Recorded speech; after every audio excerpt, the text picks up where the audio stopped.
Well, criminals serving serious prison time for violently abusing animals may be up for parole sooner than expected. 13 Chief Investigator Darcy Spears explains who they are, what they did, and why their crimes are being looked at through a different lens.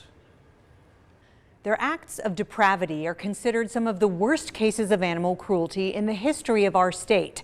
But Nevada law classifies animals as property, which means despite felony convictions, those inmates cannot be classified as violent in our prison system, at least for those charges. The law says violent acts can only be committed against another human, but animal advocates and law enforcement officials say cruelty to animals is usually a precursor to larger crime. Images of animal cruelty are often too awful to watch. In news coverage, we blur video, but in life, the acts are clear and stark. Anyone that can commit that kind of heinous act against a helpless animal, you have to wonder, and we know that there are links between animal cruelty, domestic violence, interpersonal violence, violent crime. Animal advocate Gina Grayson has been talking for years about the connection between animal abuse and violence against humans. The animal cruelty is like the canary in the coal mine.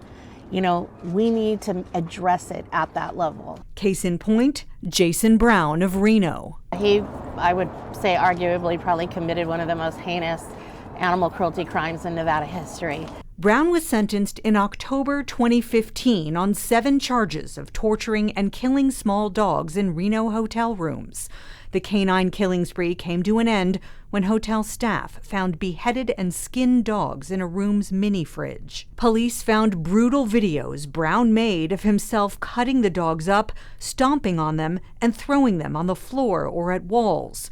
Brown is heard in the videos saying he took the animals to his house of pain, that he wanted to make a fur coat, and that pugs, instead of barking, sound human, like little kids. Brown pleaded no contest, saying he suffered from addiction and did not remember any of it. A judge sentenced him to the max, 28 years behind bars.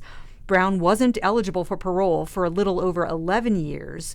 That would have been in 2025, but Nevada Department of Corrections recently changed Brown's parole eligibility, saying he could have been free back in December 2019. This is something that we as a state, as a community need to face, that at some point he is going to get out of prison. But, you know, what is now the right time? Department of Corrections says some offenders, including Brown, were mistakenly classified as violent in the prison system. That's because Nevada law says only a person can be a victim of violence. Animals are treated as property.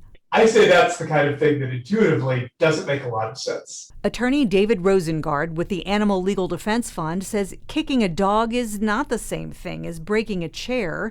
Animals are living creatures who feel pain. But the law historically hasn't been there, and so this is a process of getting the law to catch up.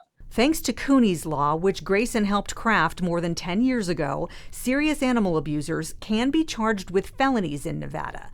But classifying them as nonviolent property crimes means credits for good behavior and work behind bars can shorten the minimum end of a prison term. 13 Investigates learned that applies to 7 inmates across the state, including Wesley Martin. Martin was convicted for breaking into Wayne Newton's home and attacking Newton's dog with a crowbar as he fled the scene. Martin is now eligible for parole in April 2040, a year earlier than before. Then there's inmate Damon Holmes, seen in a video he made repeatedly punching a pit bull as he threatened a woman and her family.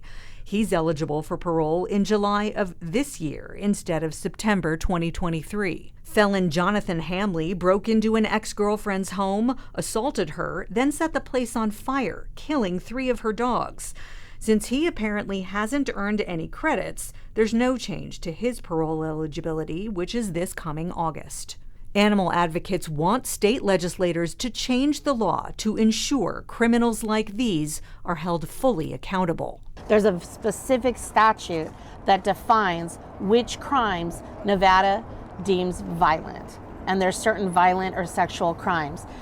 We need to go in and add certain acts of violent animal cruelty to that list. It's important to note, though most of the inmates in this story will be eligible for parole sooner, they may not be released. We'll keep track of when their parole hearings come up and let you know. Darcy Spears, 13 Investigates.